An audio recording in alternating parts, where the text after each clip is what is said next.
"You picked the wrong woman to humiliate tonight, officer." Naomi Brooks did not say it out loud. She thought it as the cold white lights of the gas station washed over her windshield and turned the midnight rain into silver threads. The patrol car sat angled behind her black sedan off I-95, red and blue flashes crawling across the wet asphalt like restless ghosts. Officer Ryan Keller stepped toward her driver's window with the slow confidence of a man who had never had to wonder whether the world would believe him. He was broad-shouldered, white, clean-shaven, his uniform pressed sharp enough to look ceremonial, but his smile carried something uglier than authority. It carried permission, license, and registration, he said, though his eyes had already moved past her face, past her hands on the wheel, past the calm way she sat. Naomi handed them over with 2 fingers. "I'm Special Agent Naomi Brooks, Federal Bureau of Investigation. My credentials are in my coat pocket. I'm reaching for them now." Keller paused, then let out a short laugh that fogged the night between them. "FBI, huh?" The cashier inside the gas station stopped wiping the counter. A trucker by the coffee machine turned his head. Naomi could feel the whole scene tightening around her, not loud, not explosive, but heavy, the way air feels before a storm breaks. She removed the leather credential case slowly and opened it under the window light. The gold badge caught the neon and flashed once across Keller's face. For 1 second, there was silence. Then he laughed harder. "That's supposed to impress me?" Naomi held the badge steady. Her pulse stayed even because she had trained it to stay even. Because her father had once told her that some people would try to turn her fear into evidence and her anger into guilt. Because every black woman in America learned, sooner or later, that calm could become a shield when fairness was nowhere in sight. "Run the number," she said. Keller leaned closer, his breath smelling faintly of coffee and mint gum. "Or maybe you bought that online." The words landed softly, but the insult beneath them was old, familiar, and tired. Naomi looked past his shoulder at the body cam clipped to his chest. A tiny red dot glowed against the black plastic. "Recording." Keller did not seem to notice. "Step out of the vehicle," he said. Naomi opened the door and stood beneath the canopy, 5 feet 7 inches of stillness in a dark federal coat, her badge open in her palm, the rain ticking against the roof above them. Keller's hand rested near his belt as if the gesture alone could shrink her. It did not. Her eyes dropped once to his nameplate, R. Keller, then to the patrol number, then back to his face. Somewhere inside the gas station, a phone camera rose silently behind a rack of beef jerky and lottery tickets. Keller smirked. "You people always got a story." Naomi's jaw tightened, but her voice stayed low. "Officer Keller, this is your last chance to verify my credentials before you create a federal problem." He smiled like she had just told the funniest joke of his shift. "Lady, around here, I decide what the problem is." Naomi looked again at the red dot on his body cam, then at the wet pavement where the station lights reflected like broken glass.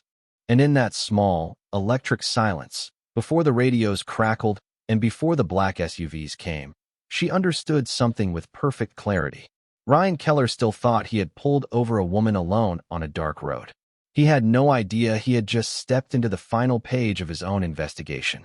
The radio inside Keller's patrol car gave a soft burst of static, then settled back into the wet night. Naomi kept her hands visible and her breathing measured, the way she had been taught in Quantico, the way she had taught younger agents when fear tried to climb into their voices. She knew every inch of this kind of silence. It was not empty. It watched. It judged. It waited for the person with less power to make one movement that could be misunderstood. Years earlier, before the badge, before the federal code, before her name appeared on sealed Civil Rights Division files, Naomi Brooks had been a 17-year-old girl sitting beside her father in a county courthouse in South Carolina, listening while a white officer described him as aggressive because he had asked why he was being stopped on his way home from work. Her father had worn a blue mechanic uniform that still smelled faintly of motor oil and summer heat. He had spoken quietly. He had kept both hands folded on the table. Still, the room believed the uniform before it believed the man. That day taught Naomi a lesson no textbook could soften. Truth needed witnesses, records, timestamps, badge numbers, and people brave enough to keep breathing while being underestimated. Now, under the gas station canopy, she felt that old courtroom air return, cold and polished and unfair. Officer Keller circled her sedan as though he owned the asphalt beneath it. His flashlight moved across the back seat, over a sealed manila envelope resting on the passenger floor, then over a small black case marked Department of Justice. He paused when he saw it. For half a second, something uncertain crossed his face, thin as a shadow. Then pride covered it. "What is in the envelope?" he asked. "Federal material," Naomi said.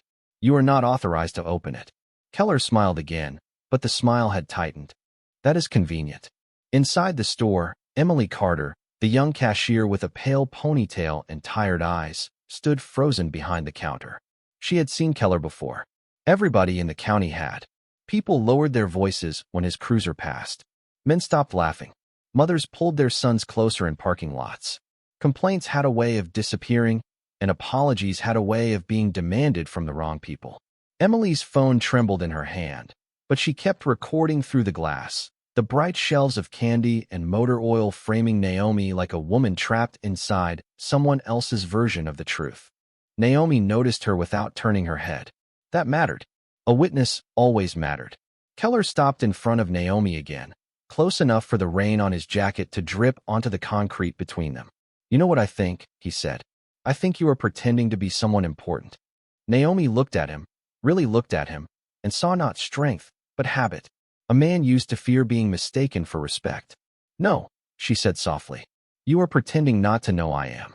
The words did not rise above the rain, but they reached him. His eyes narrowed. The red dot on his body camera kept glowing. Somewhere far down Interstate 95, tires hissed across wet pavement, coming closer. The sound coming closer was not loud yet, just a thin pressure beneath the rain, a distant rush of tires that Naomi felt more than heard. Keller did not notice it. He was too busy studying her face for weakness, the way men like him often searched for a crack before they decided what story to tell. He stepped back toward his cruiser and lifted the radio from his shoulder. "Dispatch, I need a verification on a supposed federal agent," he said, stretching the word supposed as if he wanted the night itself to laugh with him. Naomi watched his reflection in the side mirror of her sedan. The red and blue light slid over his jaw, his badge, his narrow smile. He looked polished from a distance, but up close there were details that did not shine.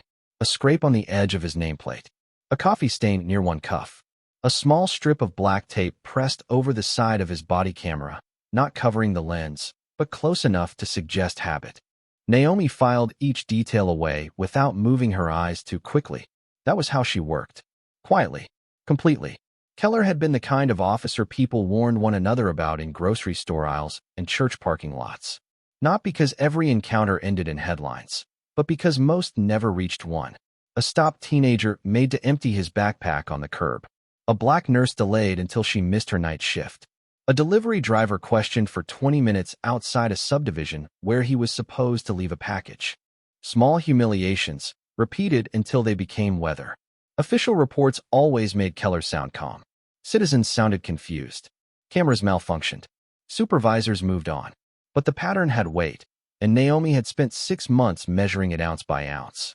She had read complaints written in shaky handwriting. She had listened to mothers who apologized before they spoke, as if truth itself might offend someone. She had sat across from a retired school principal named Harold Jennings, who placed both hands on a kitchen table and whispered, "Agent Brooks, I am 72 years old, and that man made me feel like a boy again." That sentence had stayed with her longer than any file number. Now Keller stood 12 feet away, proving the pattern in real time, unaware that his own voice was becoming part of the record he had spent years avoiding. "She is claiming bureau credentials," he said into the radio. "Black female, mid-30s, driving a dark sedan, refusing to cooperate." Naomi turned her head slightly. "That is not accurate." Keller lowered the radio and smiled. "It will be when I write it." The words passed between them like something toxic released into clean air. Inside the gas station, Emily's hand tightened around her phone. The trucker near the coffee machine had stopped pretending not to listen.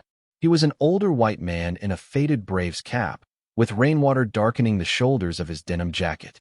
His eyes moved from Keller to Naomi, then to the glowing body camera. He understood enough to feel ashamed of his own silence, but not yet enough to step forward. Naomi did not blame him. Fear had many uniforms. Keller heard a response from dispatch and turned slightly away, lowering his voice. Naomi caught only pieces through the rain. Badge number. Federal database. Stand by. The last two words changed the air. Standby was not confirmation. It was not dismissal. It was a door opening somewhere Keller could not control. His smile faded by a fraction. He looked back at Naomi, and for the first time, suspicion replaced amusement. "Where are you headed tonight?" he asked. "Federal courthouse in Jacksonville," Naomi said. "You are a long way from there." "Not as long as you think." He stared at her, trying to decide whether that meant something. It did. In the passenger footwell, the sealed envelope waited beneath the soft glow of the dashboard. Keller's name was on page 1. His patrol number was on page 2. The names of 12 citizens filled the pages after that. Naomi had planned to deliver the file before sunrise, quietly, legally, without spectacle. Then Keller had stopped her 6 miles from the county line and handed her the one thing the case still needed. Himself, unedited. The radio crackled again. This time Keller did not smile when he listened. The dispatcher's voice came through thin and careful, no longer casual, no longer part of Keller's rhythm. "Unit 12, repeat the credential number." Keller's jaw shifted. He looked down at the leather case still open in Naomi's hand, as if the numbers printed beside the seal had suddenly become harder to read. Rain tapped against the gas station canopy in a steady, nervous pattern. The neon sign above the pumps buzzed softly, painting blue light along the edge of Naomi's cheek and the gold ridges of her badge. She held it at chest level, not high, not proud, simply present, the way truth did not need to shout in order to exist. Keller stepped closer and squinted at the identification card. His expression tightened when he saw the official photograph, the embossed seal, the clean black letters spelling Special Agent Naomi Elaine Brooks. For the first time that night, he did not laugh immediately. Then pride returned, quick and defensive. "Anybody can make a card look real," he said, loud enough for the people inside to hear. "You would be surprised what people try these days." Naomi did not answer. She let the sentence hang there, ugly and unsupported. Keller hated that. He wanted her to argue, to raise her voice, to give him something messy enough to use. Instead, she stood beneath the dripping canopy with her coat darkened at the shoulders and her eyes steady on his body camera. The red light kept glowing. Keller noticed her looking at it and shifted his chest slightly to the side. "What are you staring at?" he asked. "A record," Naomi said. "A record of what?" "Of your choices." The words landed so quietly that even Emily, watching from behind the glass, leaned closer without meaning to. Keller's mouth pressed into a hard line. He lifted the radio again and read the credential number, but this time he did not add jokes, not even the small ones he used to make himself feel taller. Dispatch repeated the number back to him. Then came silence. Not dead air, but official silence, the kind that meant someone somewhere had stopped typing and started paying attention. Naomi felt the night shifting grain by grain. She could almost see the invisible chain beginning to move from this wet gas station to a federal terminal, to a name in a secured database, to a supervisor who already knew where she was supposed to be. Keller turned away, but not far enough. "Run it again," he said under his breath. "There may be a mistake." Naomi looked past him toward the highway. Headlights moved in the distance, 3 pairs, low and even, traveling together through the rain. They were still too far for Keller to notice, but she knew the shape of their approach. Government vehicles had a certain patience. They did not hurry like panic. They arrived like consequence. Inside the gas station, the older trucker lowered his coffee cup. Emily's phone continued recording, her thumb trembling near the screen. She had lived in this county her whole life. She knew how quickly a story could be rewritten before morning. But tonight the story had witnesses. It had timestamps. It had a body camera Keller thought he controlled and a phone camera he had not bothered to see. Naomi turned her badge slightly, and the seal caught the light again, bright enough to flash across Keller's face. "Officer Keller," she said, "you asked what was in the envelope." His eyes moved to her sedan. "That is right. Your name." He went still, just for a second, just long enough for the mask to slip. Then he laughed again, but this time the sound was dry, forced, and lonely. "You expect me to believe that?" Naomi closed the credential case with a soft click. "No," she said. "I expect you to hear it verified." The radio crackled before he could answer. A new voice came through, deeper, controlled, unmistakably higher in rank. Unit 12, stand down and maintain your current location. Federal personnel are approaching. Keller stared at the radio as if it had betrayed him. Naomi did not move. The rain continued. The red light continued. And down the highway, the three black vehicles turned into the gas station lot. The three black vehicles rolled into the gas station lot without sirens, without hurry, without drama, and that made them feel heavier than any sound Keller could have imagined. Their headlights spread across the wet pavement in clean white lanes, cutting through the red and blue flashes from his cruiser until the whole canopy seemed to change ownership. Keller stood beside Naomi's sedan with the radio still in his hand, his face caught between disbelief and calculation. He looked first at Naomi, then at the approaching vehicles, then back at the badge case she had closed so gently a moment before. Pride tried to rebuild itself in his eyes, but the foundation had already cracked. "This is a county traffic stop," he said, forcing his voice louder than the rain. Nobody asked federal personnel to interfere. Naomi looked at him with the same quiet focus. "You asked for verification." The nearest vehicle stopped 10 yards away. The driver door opened first, and Supervisory Special Agent Marcus Reed stepped out in a dark overcoat, rain dotting his shoulders as he adjusted his credentials with one smooth movement. He was tall, black, silver at the temples, with the kind of calm that did not need permission. Two more agents stepped out behind him, followed by Captain Daniel Harris from the county sheriff's office, a white man in his late 50s whose expression looked carved from exhaustion and dread. Keller saw Harris and straightened as if rank could still save him. "Captain," he said quickly, "this woman is claiming federal authority, and I had reason to believe the identification was false." Harris did not answer right away. His eyes moved to Naomi, to the badge in her hand, to the body camera glowing on Keller's chest, and finally to Emily's phone pressed against the gas station window. The captain swallowed. "Officer Keller," he said, each word careful, "you were instructed to stand down." Keller's face flushed. "I was following procedure." Marcus Reed stepped closer, stopping beside Naomi but not in front of her. That mattered. He did not rescue her from the moment. He stood beside the truth she had already carried. "Special Agent Brooks," he said, "are you unharmed?" "I am fine," Naomi said. "The body camera is recording. There is also a civilian witness inside." Keller gave a short laugh, but it broke in the middle. So this was a setup. Naomi turned toward him, and for the first time that night, there was sorrow beneath her composure. Not pity for him. Sorrow for everyone who had stood where she stood without a badge, without a file, without black vehicles arriving from the rain. "No," she said. "This was a choice. You made it before you knew who I was." The sentence passed through the gas station glass and seemed to reach everyone inside. Emily lowered her phone slightly, her eyes wet. The older trucker removed his Braves cap and held it in both hands. Keller's mouth opened, but nothing useful came out. Marcus Reed took the sealed envelope from Naomi's passenger floor after she nodded permission.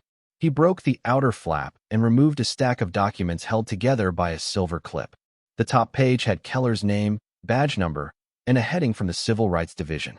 Under the fluorescent lights, the paper looked almost too plain to carry so much weight. 6 months of complaints, Reed said. Traffic stop irregularities. Altered narratives. Missing footage. Discriminatory enforcement patterns. Witness intimidation concerns. Keller stared at the file as if each word had stepped out of the dark wearing a face he recognized.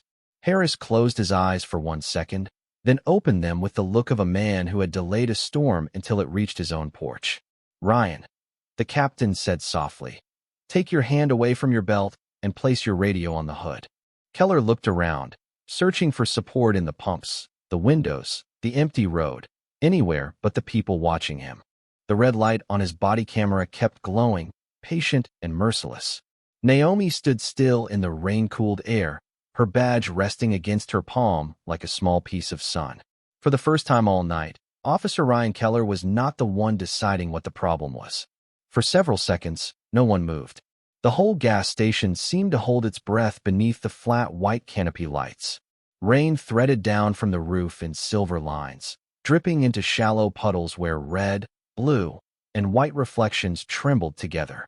Keller stared at Captain Harris as if the order had been spoken in a language he refused to understand. His radio felt heavier in his hand now, not like a tool of command, but like an object that had suddenly become evidence. Naomi watched him without satisfaction. That was the part nobody understood about justice from far away. It did not always feel like victory when it arrived. Sometimes it felt like standing very still while the truth removed its coat and stepped into the room. Marcus Reed opened the file wider and turned one page with his thumb. The paper made a soft sound in the wet air. "Officer Keller," he said, calm enough to make the words unavoidable. "This inquiry was opened after multiple complaints involving drivers of color on this corridor and nearby county roads. Tonight was not scheduled as an operation. Tonight was your own decision." Keller's eyes flicked toward Emily behind the glass, then toward the older trucker, then toward the glowing red dot on his body camera. His confidence had nowhere clean to land. "People complain," he said. "That does not make them right." Naomi felt those words move through her chest like an old draft under a closed door. She thought of Harold Jennings at his kitchen table, of the black nurse who missed her shift, of the teenager who stopped playing basketball after being searched in front of his friends. People complain. As if pain were noise. As if humiliation were paperwork. As if a pattern could be dismissed simply because the people inside it had been trained to speak softly. Captain Harris took one slow step forward, his boots dark with rain. His face had lost all color except the tired pink around his eyes. "Ryan," he said, no longer using the radio voice, "put it down." Keller lowered the radio to the hood of Naomi's sedan. The small plastic click sounded louder than it should have. Then he lifted both hands away from his belt and let them hang visible at his sides. The gesture was simple, but the meaning rippled through everyone watching. For years, people in that county had been asked to prove they were harmless while Keller decided whether they deserved dignity. Now, under the same lights, he had to stand still and wait for someone else to measure him by the record. Naomi looked down at the wet pavement. Her badge case had slipped from her palm earlier and rested near the front tire, its leather edge darkened by rain. She bent slowly and picked it up. No one interrupted her. No one questioned the movement. The small freedom of that moment nearly broke something in her. She wiped the water from the gold seal with her thumb, and for one breath she was back in South Carolina, watching her father fold his mechanic hands on a courthouse table while strangers decided what his calm was worth. She wished he could see this night, not because Keller was afraid now, but because the truth had witnesses. Emily pushed open the gas station door. The bell above it gave a tiny, nervous ring. She stepped out with her phone held carefully in both hands. "I recorded everything," she said, her voice shaking but clear. Naomi turned to her. The young cashier looked frightened, but she did not look away. That, too, was courage. Not the loud kind. The kind that starts in the throat and still chooses to speak. Marcus Reed nodded once. "Thank you, ma'am. We will need your statement." Emily swallowed and looked at Naomi. "I am sorry," she whispered. Naomi studied her face, the wet lashes, the trembling fingers, the shame of someone who had seen the system clearly for the first time and knew she had once looked past it. "Then tell the truth," Naomi said softly. "That is where sorry begins." The rain eased until it was almost mist. The highway beyond the lot continued to move, tires whispering over wet asphalt, drivers passing without knowing that something had shifted beside pump number 4. Keller stood beneath the lights, no longer laughing, his reflection broken in every puddle at his feet. And Naomi Brooks, still damp from the rain, still steady from years of practice, held her badge in one hand and the silence of a dozen unheard people in the other. Marcus Reed did not raise his voice when he reached the page that mattered most. That made the moment colder.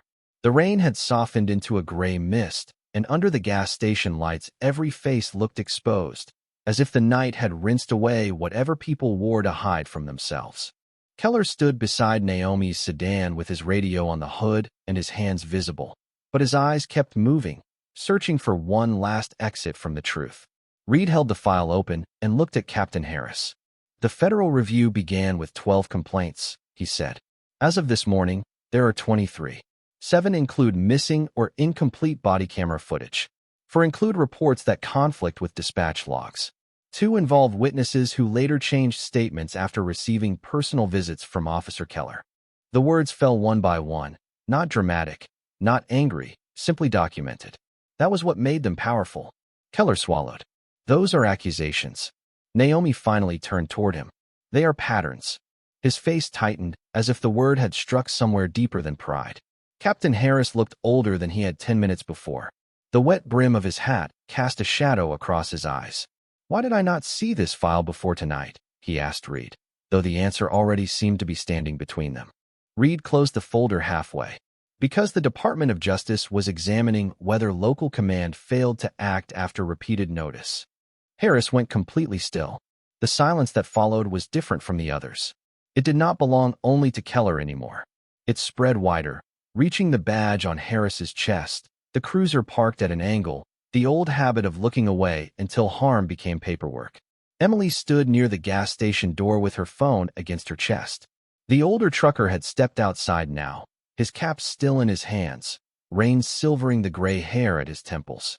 He looked at Harris and said quietly, "Captain, my nephew filed one of those complaints." Harris closed his eyes for a moment. When he opened them, there was no defense left in them, only recognition. "What is his name?" "Darius Miller," the trucker said. 21 years old. Works nights at the warehouse. He stopped taking this road after what happened. Naomi remembered the name. She remembered the file. Darius had written only 3 sentences, each one pressed hard into the page as if the pen had carried everything his voice could not. Keller looked at the trucker with sudden alarm. "You do not know what you are talking about." The trucker did not flinch. "Maybe not, but she does." He nodded toward Naomi. It was a small gesture, but it moved through the lot like a door opening. Reed turned another page. "Officer Keller, tonight you stopped the lead federal investigator assigned to your case.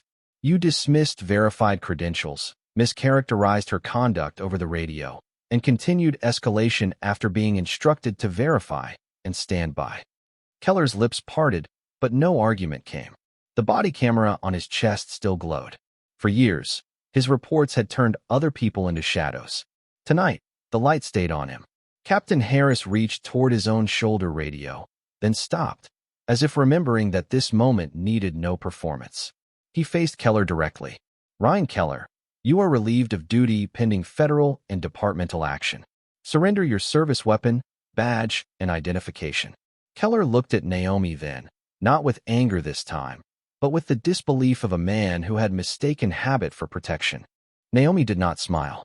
She only held his gaze long enough for him to understand that she had never needed to be louder than him. She had only needed the truth to arrive with witnesses. Reed stepped aside as another agent took the items carefully and documented each one. The metal badge left Keller's uniform with a soft click, almost gentle, almost sad. Naomi watched it happen and thought of every person who had been told their word was not enough.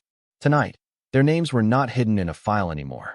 They were standing there in the mist, carried by paper, memory, camera light, and one woman who had refused to disappear. The removal of Keller's badge did not make a loud sound, but everyone heard it. The small metal shield passed from his uniform into an evidence bag, and for a moment the gas station seemed too quiet for the weight of what had happened there. Keller looked down at the empty patch on his chest, as if something had been taken from him that he had never truly understood. Captain Harris stood beside him, shoulders heavy beneath his rain-darkened jacket, while Marcus Reed documented the time, the location, the witnesses, and the condition of the recording equipment. Naomi watched the process with the same stillness she had carried from the first second of the stop, but inside her, the night was no longer cold. It was opening, not with triumph, but with release. The older trucker stepped closer, stopping several feet from her, careful not to intrude on an official scene. "Agent Brooks," he said, his voice rough from years of diesel smoke and road coffee. "My nephew Darius thought nobody believed him." Naomi turned fully toward him. "I read every word he wrote." The man blinked quickly and looked away toward the highway. "He is a good kid." "I know," Naomi said. That came through. Those 3 words seemed to loosen something in him. He nodded once, then pressed his cap against his chest as if standing in church. Behind the glass, Emily gave her statement to one of the agents, speaking slowly, replaying the moments exactly as she had seen them. She did not exaggerate. She did not decorate the truth. She simply placed it where it belonged. Keller heard pieces of it and lowered his eyes. For the first time, he seemed to understand that the people he once moved around like scenery had names, memories, families, and voices that could meet in one place and become stronger than his report. Captain Harris approached Naomi after the service equipment had been secured. His face had the strained look of a man standing at the edge of his own failure. "Special Agent Brooks," he said, "I owe you an apology." Naomi studied him. The apology was quiet, almost careful, as if he knew it was not large enough. "You owe them more," she said. Harris followed her gaze to the file in Reed's hand, then to the trucker, then to Emily, then to the dark road beyond the pumps where countless drivers had passed through fearfully and silently. "Yes," he said. His voice broke slightly on the word. "I do." Naomi did not soften the truth for him, but she did not sharpen it for punishment either. Her strength had never been cruelty. That was what Keller had failed to understand. He had mistaken kindness for weakness because he only recognized power when it embarrassed someone. Naomi recognized power when it protected someone. Marcus Reed stepped near Keller and explained the next steps in a calm, official voice. Keller would be transported for questioning. The county department would be placed under immediate federal review. The body camera footage would be preserved. Emily's recording would be copied. The reports connected to the case would be reopened. Every sentence was plain, procedural, almost ordinary. Yet beneath each one was a door unlocking for someone who had once been told to move on. Keller finally looked at Naomi. The rain misted between them. "You could have told me who you were," he said, but there was no confidence left in it. Only a tired attempt to make his mistake smaller. Naomi held his gaze. "I did." The answer left him with nothing to stand behind. He was led toward one of the vehicles, not dragged, not shamed by spectacle, simply guided by the same system he had used to define others. His reflection passed through the puddles in broken pieces. Emily came out after giving her statement, her phone now sealed in a clear evidence sleeve. "I should have spoken up sooner," she said. Naomi looked at the young woman and saw fear, regret, and the first hard edge of courage. "Then speak clearly now," Naomi said. Emily nodded, tears catching in the gas station light. The highway kept whispering beyond them. Dawn was still hours away, but somewhere behind the clouds, the dark had already begun to thin. By the time the first pale line of morning touched the edge of the highway, the gas station lights no longer looked harsh. They looked tired. The rain had stopped completely, leaving the pavement slick and dark, with shallow puddles holding broken pieces of the sky. One by one, the vehicles pulled away from pump number 4. The county cruiser went last, its flashing lights turned off, its back seat no longer a symbol of fear but of consequence. Naomi Brooks stood beneath the canopy for a moment after everyone else had moved into reports, statements, and procedure. Her coat was damp at the cuffs. Her shoes were wet at the edges. The gold seal of her badge rested against her palm, clean now except for one tiny line of grit she had not been able to wipe away. She did not try again. Some marks were proof that something had touched the ground and still remained real. Marcus Reed came to stand beside her, holding the sealed evidence copy of Emily's recording and the file that had nearly reached the courthouse before the night changed its own path. "You did well," he said. Naomi looked across the lot, past the pumps, past the glass doors where Emily was pouring fresh coffee with shaking hands, past the older trucker calling his nephew Darius from beside the ice machine. "They did well," she said. Reed followed her gaze and understood. In the quiet after justice, heroes rarely looked like statues. They looked like cashiers who kept recording with trembling fingers. They looked like tired men finally saying a young person's name out loud. They looked like witnesses deciding that silence was no longer safer than truth. Captain Harris stood near his own vehicle, speaking into his phone with his hat in his hand, his voice low and changed.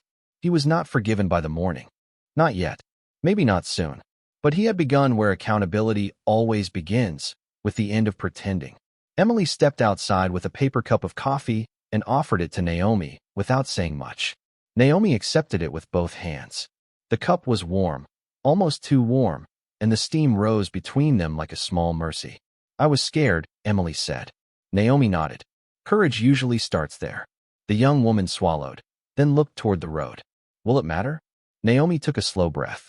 The highway hummed softly beyond the lot, 18-wheelers rolling south, commuters chasing the first hour of dawn, strangers passing a place where they would never know their country had been asked a question in the dark. "Yes," Naomi said, "because now it is on record." Emily's eyes filled again, but this time she did not look away. The older trucker walked over, his phone still in his hand. "Darius wants to thank you," he said. Naomi smiled faintly, the first real softness of the night. "Tell him I read his statement, and I believed him before tonight proved it." The man pressed the phone against his chest, unable to speak for a second. Then he nodded and turned away. Naomi looked down at her badge once more before placing it back inside her coat. It felt heavier than it had at midnight, not because it carried power, but because it carried responsibility. Her father had taught her that dignity did not need permission. The world had spent years trying to test that lesson. Tonight, beneath cheap neon lights and a leaking gas station roof, the lesson had held. When Naomi finally walked to her sedan, the sun rose just enough to touch the windshield. For a brief second, the glass flashed gold, and the whole lot went quiet, not empty, not afraid, but awake. She opened the door, placed the file on the passenger seat, and looked once more at the road ahead. Then she drove toward Jacksonville, toward the courthouse, toward every name still waiting to be heard.